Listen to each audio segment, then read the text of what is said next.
and it's necessary to push the button. So, first of all, in Portuguese, primeiro em português, para vos dizer que tenho um dos grandes nomes do desporto motorizado, e agora, it's perfect, mas tenho um dos grandes nomes do desporto motorizado mundial connosco aqui no 16 Válvulas para uma entrevista exclusiva, é Mário Andretti. Aconselho-vos a acompanharem-nos. Vai ser a entrevista, claro, em inglês. Ciao, Mr. Mário Andretti. It is such a great pleasure to have you here in 16 Válvulas. I hope that you are hearing me well. Everything is ready for a little chat, Mr. Mário? Yes, everything is ready. And thank you for having me. Okay, I've lost the image, but now, once again, please, if you can, please. Yes, perfect. That's it. Everything is okay. I don't see you, however. Okay, let me try to do the same trick if it works. Okay, now I will do the same. Now it I is see okay. you. Okay, perfect. That's what I want, is the perfect condition. So, Mr. Mário Andretti, we are inviting to receive you here in 16 Válvulas from Portugal to talk a little bit, as to say, about your career, about yourself, and about motorsport. And the first question, obviously, must be, because I'm calling from Portugal, first of all, asking from the past, which are your memories from Portugal? It's a different question, I believe, but it's something that I want to know. Is there a good memories from Portugal? When you see, and in this case here from Portugal, what is your memories, Mr. Mário? Let's start with that. The first thing that comes to mind when we talk about Portugal, if we're talking about Formula One, is Desporto. Okay. That was the time when I fell in love with Formula One when I was a young boy in Italy yet.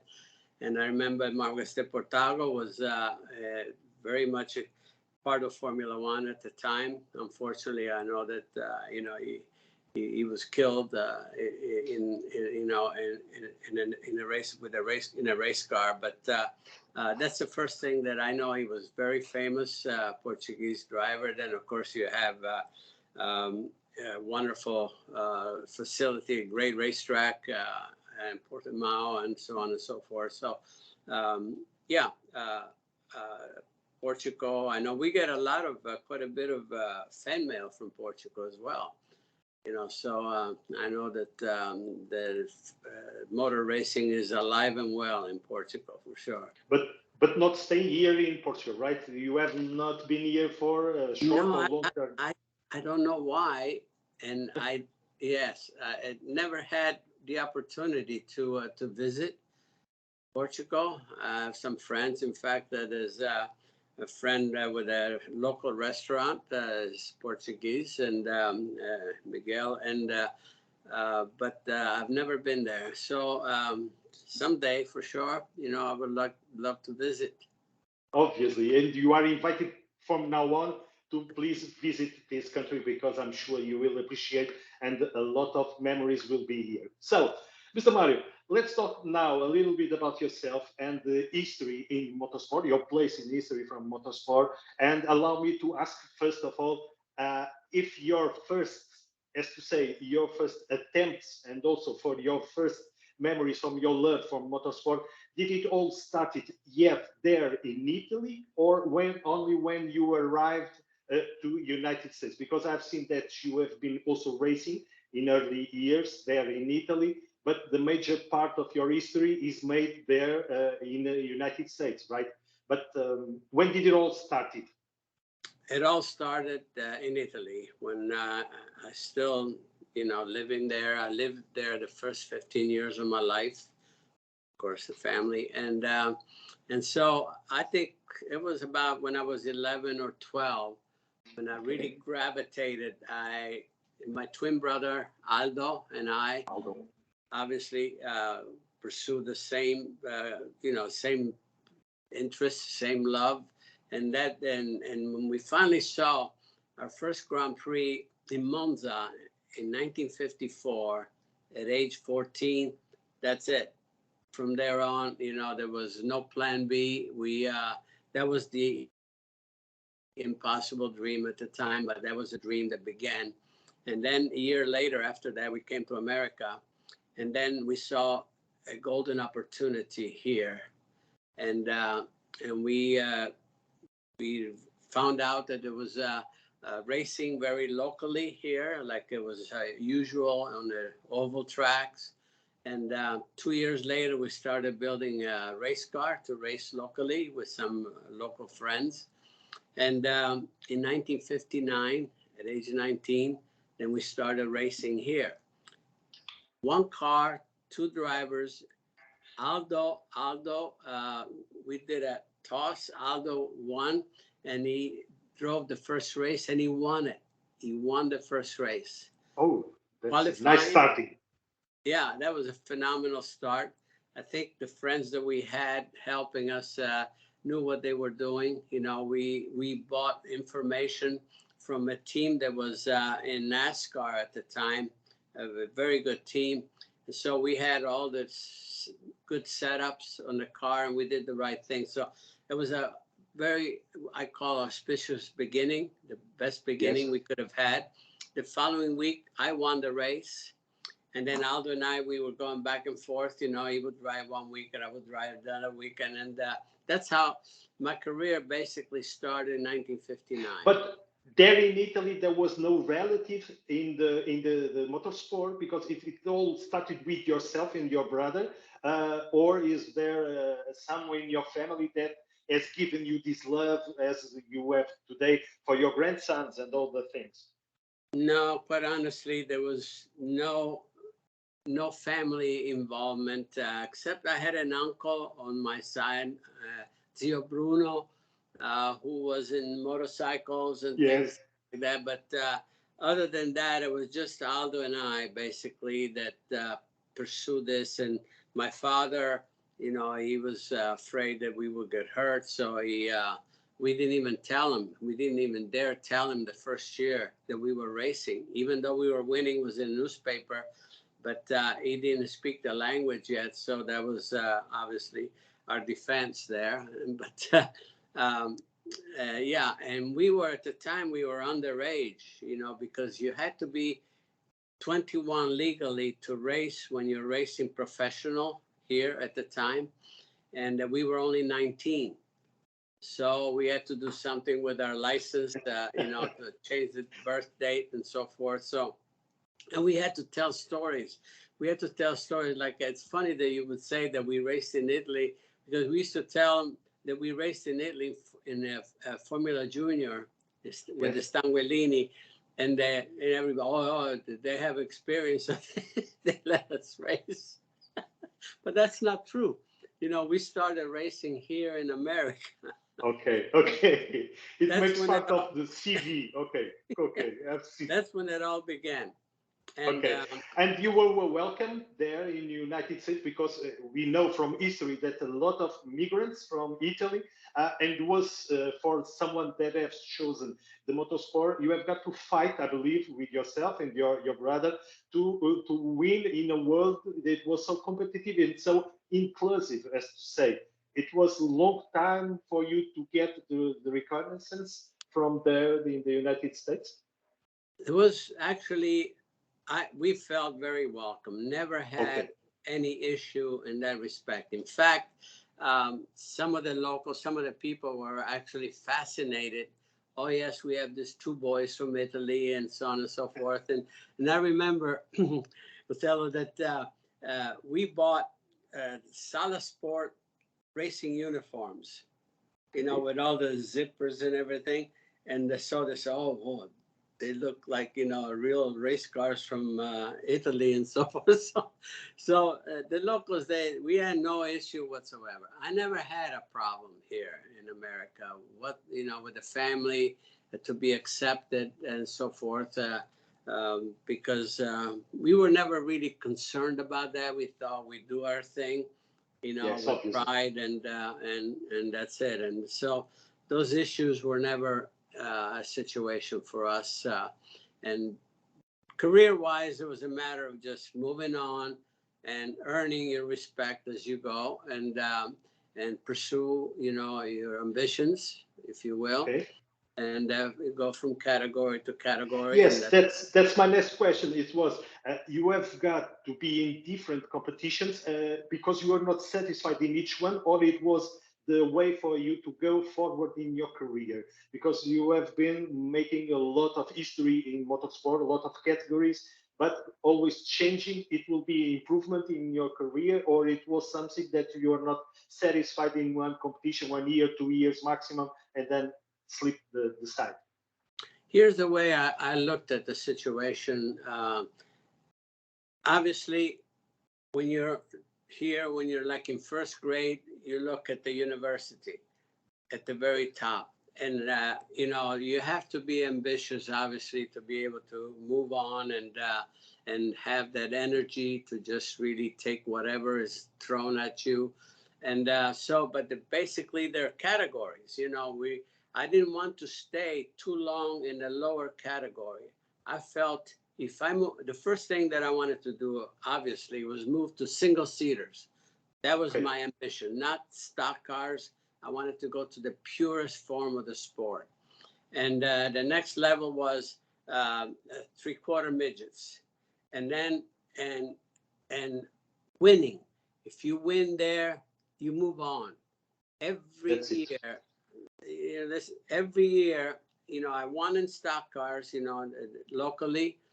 And then the following year was in midgets, 3/4 midgets in the winter. I won. And then I moved to full-size midgets, and I won there. Then I want to get into sprint cars, which is a next level before the top level. And I won there against some of the best drivers like AJ Foyt, if you know, is a recognized name. Yes, obviously. Well, obviously. And then I was invited, you know, to do some testing at the time for Firestone, because, you know, my name was coming out, you know, in the sport, and some of the teams are always curious about some young, you know, driver that comes on that has shown something. And and I earned my way into the team. And the only unfortunate thing is that in those days, there were, obviously, the sport was not as safe as we're enjoying today. So yes. I, believe it or not, I earned some of my, you know, the next level because there was some fatality, you know, somebody being killed. And curious.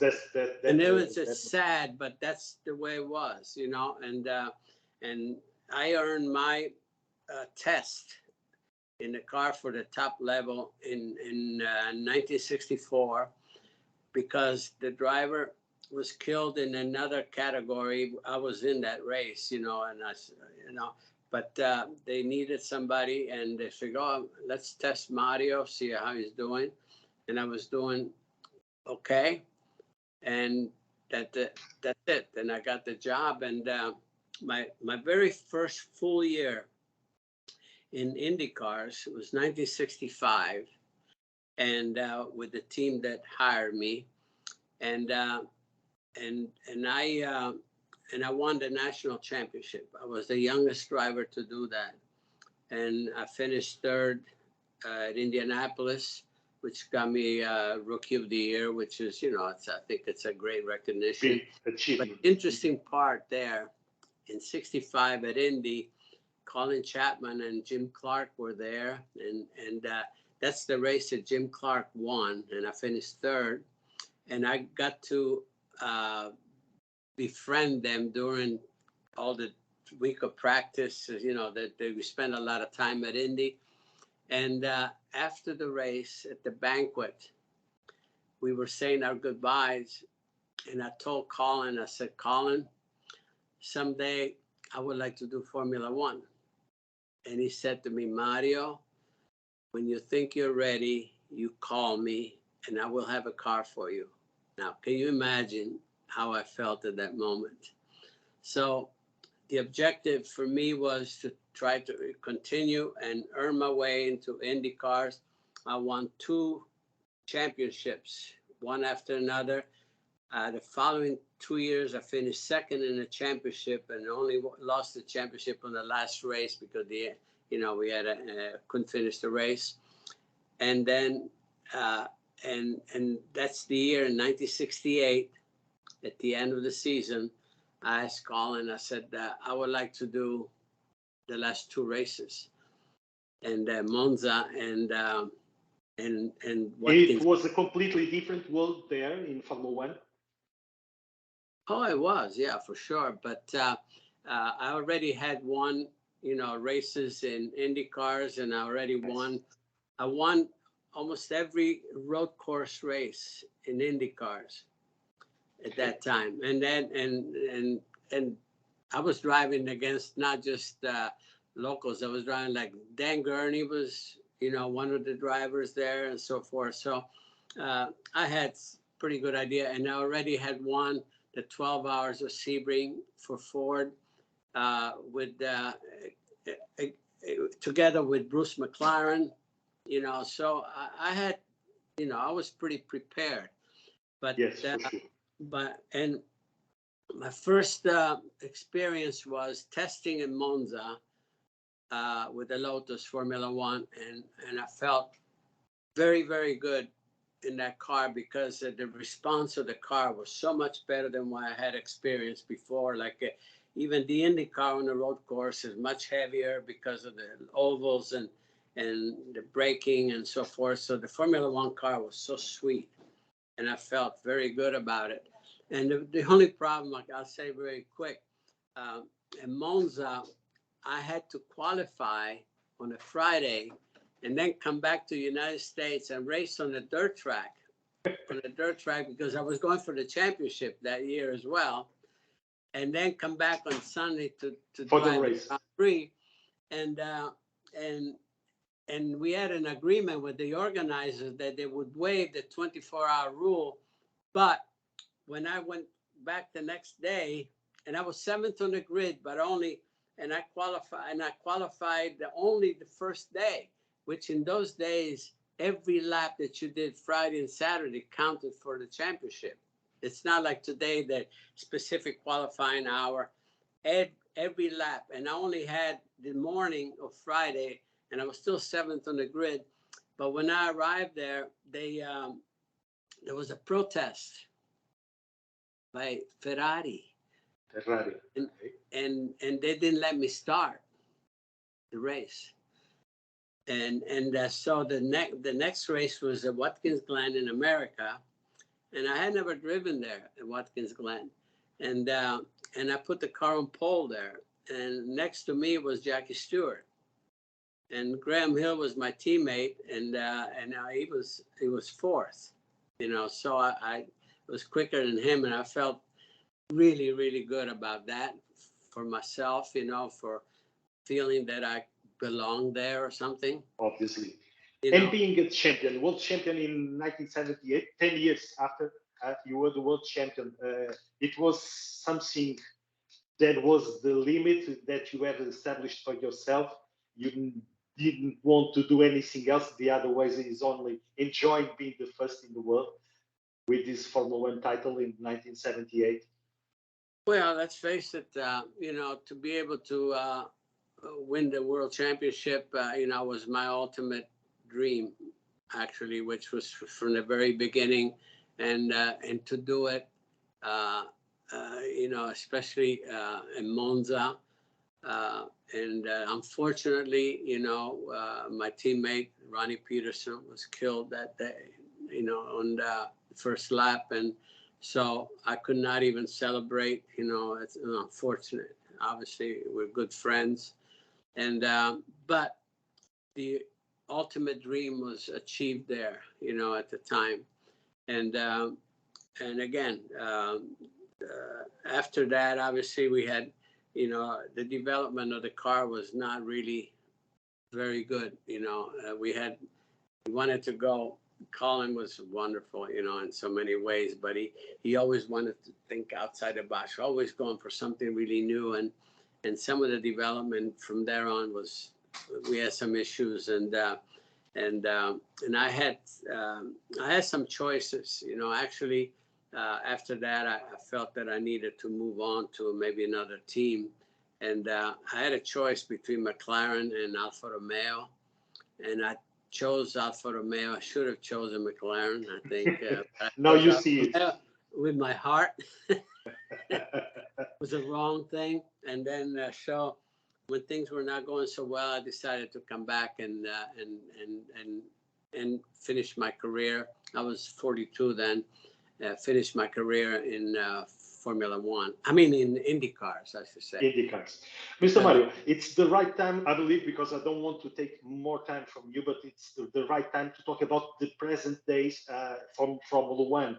And I wonder, first of all, if you have any kind of connection, the link with the Formula One in nowadays, or even your opinion about what we see in Formula One, for example, in the last GP, when the drivers were forced with difficulties in health. If you, in this case, if you are watching Formula One nowadays, or you are not viewing the Grand Prix from Formula One nowadays. No, I watch Formula One, of course. You know, I stay informed. I'm all in, you know, in that respect, and I feel, you know, in so many ways, looking at the series itself, it's as popular, I think, in the world as ever before, especially big boost in America, you know, where we're looking to have 3 races here, you know, which is historically, you know, a first. And so, you know, a lot of good things. And, you know, you mentioned something about Qatar, you know, this last race, you know, where they had, you know, some issues. Physical you know, stress. Physical stress, you know, but, you know, those things happen. We've had this, you know, throughout my life, you know, in my career. I've had events, you know, we had the 12-hour of Sebring this one year, actually, when I won it with Bruce McLaren, there were only 2 drivers. It was a terribly hot day. And I was, you know, we were like passing out. I mean, going from stint to stint, I had water just running in my face for 1 hour before I go back in the car. And at the end of the race, I can tell you this, at the end of the race, we could hardly stand up. You know that I went to the hotel, and I was in a hotel until Wednesday, and for 3 days. And because to try to rehydrate, you know, you didn't have a lot of the, you know, facilities you have today and so on and so forth. So when I came home, my mother looked at me. I looked so bad. She started crying, you know. So I know what these young men were going through there in Qatar, you know. So again, you know, you experience that, you know, in life. It's just that probably next year, I think they're moving the race deeper into the season. So it will be cooler. You know, they will. I'm sure that the FIA will look at all this. So, but you know, there's nothing unusual for Obviously. what we think, quite honestly. And is there a driver that you see yourself there racing nowadays that you consider this one is Mário Andretti from the 21st century? Well, I would like to say I'm like Max Verstappen, no, but he's, you know, there are many special talents that we've seen over the years, and you know, with let's face it, you know, with Lewis Hamilton having so many championships and equaling 7. Yeah, you know, the Schumacher's record, which I thought that would never be reached. Here he is, you know, and nobody can say that he will not win another one, you know, another championship, you know, before his career is over. So, and now you have Max Verstappen, who you could see. I mean, you know what he has done so far in his young age, and now just clinching the 3rd championship consecutive. So it's wonderful to see talents like that, you know, and then see who can come and disturb them to some degree. Now we have seen that McLaren is coming around. We have Oscar Piastri, who has shown something very, very special here. You know, Italian name, but from New Zealand. In this case, not Andretti, Piastri, but from New Zealand, right? Piastri è molto bravo. Molto bravo. That's it. Well, Mr. Mario, I have one last question, if you allow me, just to talk about a little bit about the future, and it's important for me to make this question. First of all, knowing and to ask you if you are planning to see something in the future that you want to do no matter in motorsport, do you want to have a role in motorsport, or even, and this is the last part of the last question, is to see the name Andretti at Formula One? That's my last questions, and obviously I should make these questions. First of all with Mario, and the other one with Andretti.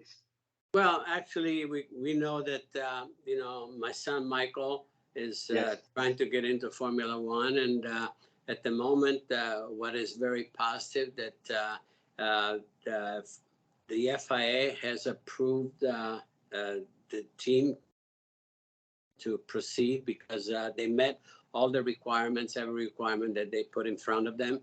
And so we're still waiting, if the FOM, the commercial side, will accept the team.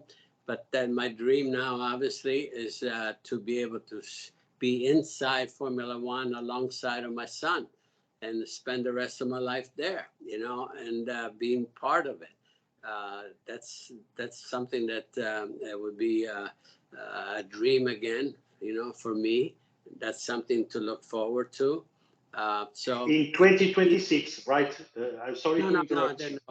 No. The idea is to start in 2025. Okay, 2025. And be ready for 2026. With all the new rules and so on and so forth, new chassis and engine rules. So, and that's the plan. So I'm just hoping and praying that everything will happen. And that's all I can say at the moment. So we're very excited where we are at the, so far. And I'm very proud of my son for having this ambition. As you probably know, he's involved in almost all the top categories on the planet. Even has a team in Formula E.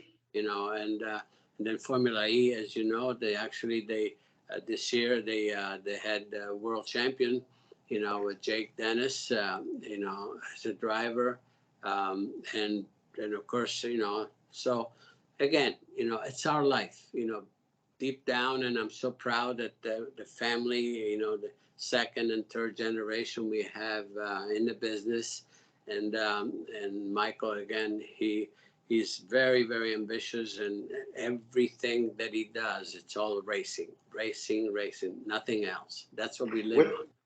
When you see the starting of all these things from Italy and now coming to world champion in the Formula One, when you look back, you see, and what do you comment?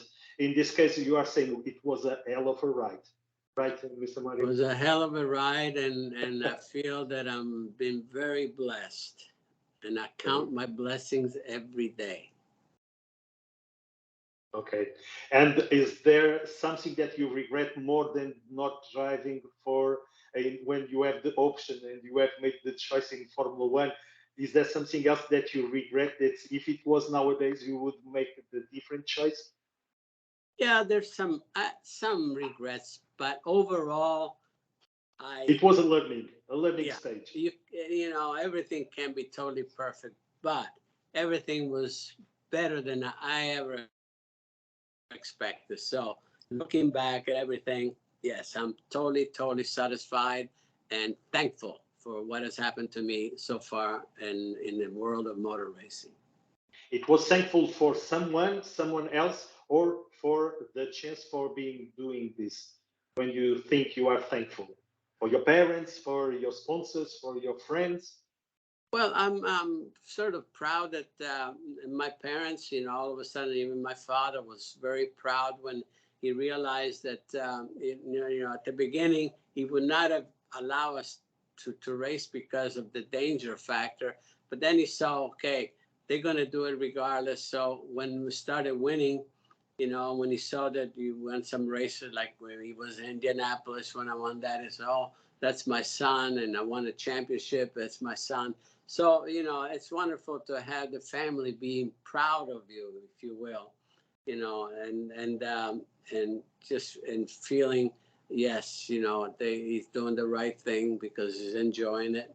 And so you want to see that help. And And I had, you know, a wonderful family behind me to support me. My wife was an angel, you know, all along. We raised a young family, you know, in the sport and so forth. And she just really kept everything together, you know, in the proper way. So, again, you know, all of it played very well. So, like I said, looking back, it couldn't have been any better. Ok. Mr. Mario, grazie por l'opportunità, no? Thank you for the opportunity to have you here in 16 Válvulas from Portugal. I have to thank you for what you have done for motorsport. It was a huge task, but you have achieved it. And also, arrivederci, and good luck for the project in Formula One. I'm sure you have all the things that is needed for being success once again. And I wish all the best for you and your family. Mr. Mario, it was such a pleasure. Thank you. Thank you for having me, Gonzalo. Arrivederci. Arrivederci. Grazie.